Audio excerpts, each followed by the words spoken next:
पहुंच गया। ब्रिगेडियर साहब, क्या देख रहे हैं आप? जाहिर है, एक तो आपने तशवीश का इजहार कर दिया कि सड़कों पे जब इस तरह का मैस होगा, रौनक मेला होगा, तो आईएमएफ हमारे बारे में क्या सोचेगा। ये तो उसका एक एक्सटर्नल हो गया। इंटरनली ये कि हमने टारगेट बहुत सारे मिस किए हुए, वेवर मिलेगा, हमें मजीद टाइटनिंग होगी, कैसे देखते हैं आप?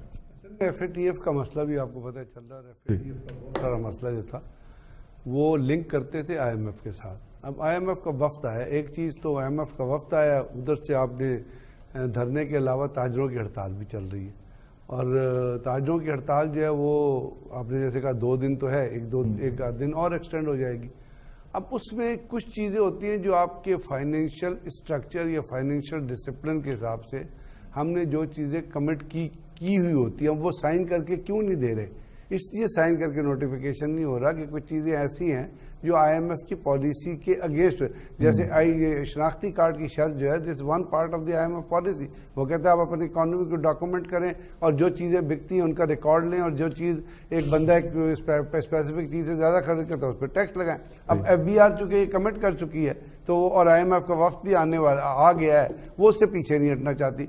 तो इसके साथ साथ बहुत सारी ऐसी चीज़ें हैं जो आपने टैक्सेशन के हिसाब से भी, और जो स्ट्रक्चरल रिफॉर्म्स करनी थी अदारों की, जिसमें बजाते खुद एफआईआर की भी एफबीआर की भी स्ट्रक्चर रिफॉर्म्स शामिल हैं, उसके अंदर मेरे ख्याल में जितनी डिलीवरेंस होनी चाहिए थी वो उतनी डिलीवरेंस हो नहीं सकी है। अब होगा क्या?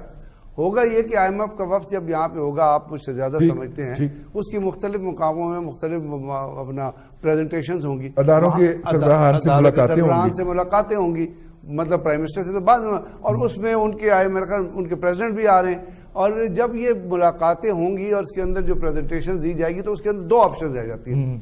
एक ऑप्शन ये है कि वो आपको नई डेट दे, क्योंकि जैसे आपने पहले कहा कि 2 ट्रांचेज रिलीज होनी है, 45 अरब की और 38 अरब की, 32 अरब की। तो उसमें या तो ये है कि वो आपको एक्सटेंशन दे के चलिए आपने 50% काम कर लिया, 50% काम आप अगली प्रेजेंटेशन तक कर लें, या उसके अंदर वही कहें कि जी हम आपको ये जो अक़सात देनी थी ये नहीं दे रहे, आप इसके अंदर 2 महीने और लगाएं, उसके बाद हम आपको पैसा देंगे। लेकिन लगता मुझे ये है कि वो कुछ टाइटनिंग करके जाएंगे, लेकिन जो पैसा रिलीज होना था वो पैसा आपको रिलीज हो जाएगा। क्योंकि अगर वो पैसा रिलीज नहीं होगा तो बहुत सारे ऐसे काम जो आप कर रहे हैं जिसकी वजह से आईएमएफ की वफ्द भी आपके पास आया, शायद उसके अंदर बहुत सारी हेसिटेंसी आने का खतरा है। तो एक ये फाइनेंशियल भी है, और आईएमएफ का पाकिस्तान के अंदर एक पॉलिटिकल मिशन भी हमेशा रहा। बिल्कुल ठीक है।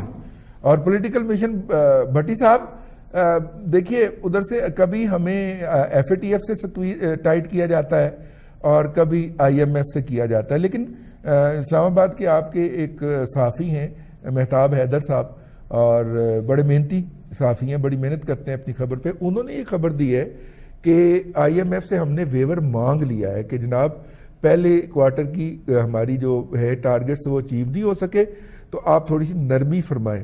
आपका ख्याल है, क्योंकि आईएमएफ ने फैसला करना है हमारे रीजनल पर्सपेक्टिव में ना, इलाकाई सूरत हाल के पर्सपेक्टिव में, तो क्या हमारी यूटिलिटी अभी है कि हमें वेवर मिल जाए और ये सारा मामला अगले क्वार्टर पे चला जाए?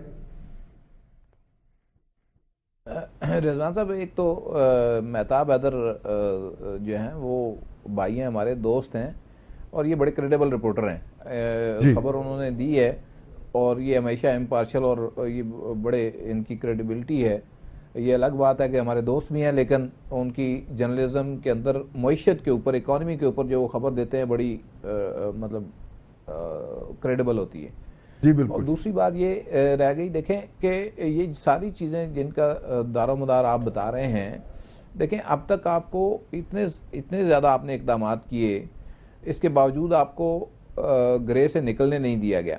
अब वो कौन से मकासद हैं जिसके लिए आपको मुसलसल ग्रे के अंदर जो है वो रखाया जा रहा है, कौन सी शराइत आपसे मनवाने की कोशिश की जा रही है, और उन शराइत के नतीजे में ही आप इंटरनल टर्माइल भी देख रहे हैं।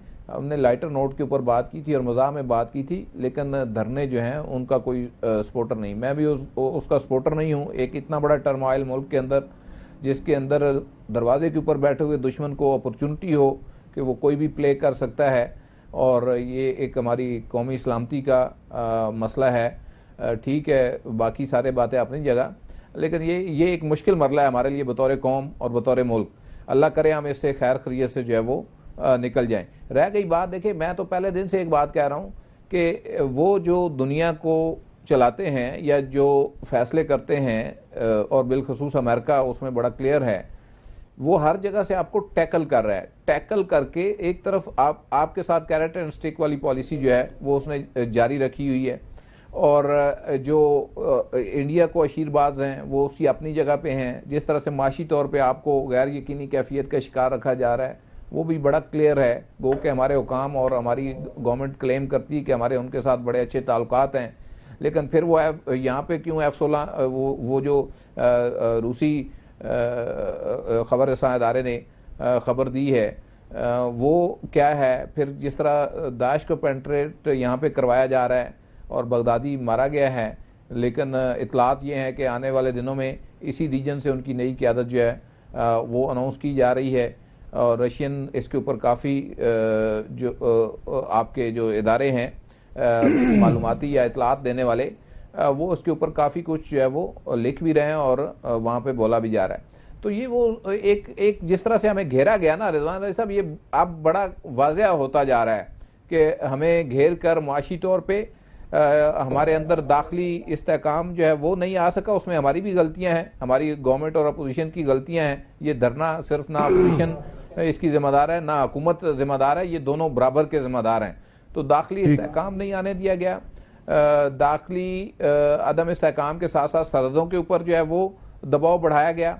दूसरी तरफ से भी जो सूरत हाल पैदा हो रही है वो भी मैं तो मुसलसल बरेड साहब को भी मालूम है, जो कुछ कल हमने वो उसके ऊपर एक खबर की। देखें काबुल आपकी एम्बेसी के अंदर एक यौम स्याह के हवाले से तकरीब जारी थी और बाहर उनकी गवर्नमेंट ने स्पॉन्सर करके प्रोटेस्टर भेज दिया और घिराव कर लिया गया, और जो उसके शुराका थे उनको अंदर नहीं आने दिया गया। ये इनकी हालत, और पुलिस वहाँ तमाशाई बनी रही, पाकिस्तानी एम्बेसी को काबुल में कार्डन रखा गया। तो ये चीज़ें बड़ी क्लियर हैं। अब आपने यहाँ से बच के निकलना कैसे है, ये आपके यहाँ पे जो फैसला साज हैं, आप बल्कि बतौर कौम आपको इज्तिमाई फैसलों की जरूरत है। अगर हमें लड़ाई से फुर्सत मिल जाए तो मेरा ख्याल है फिर इस तरफ हमें ठीक हो गया होगा हमारे। लेकिन जब प्राइम मिनिस्टर इस लेवल पे जाके बात करता है, सिर्फ एक बात रिजवान साहब देखें, आज की स्पीच अगर आप प्राइम मिनिस्टर इमरान खान की देखें तो मुझे जो एक लाइन हिट करती है उसमें से कि मैं मार जाऊंगा और वो NRO नहीं दूंगा। देखिए ये बड़ी ही कोई पैथेटिक किस्म की स्टेटमेंट है। आप 21 करोड़ की एक कौम को इस वक्त लीड कर रहे हैं, अभी तक आप आईनी तौर पे प्राइम मिनिस्टर ऑफ पाकिस्तान हैं। तो इस तरह की गुफ्तगू और इस तरह की बातों ने हमें इस स्टेज के ऊपर पहुंचाया है जिसके ऊपर आज हम खड़े हैं।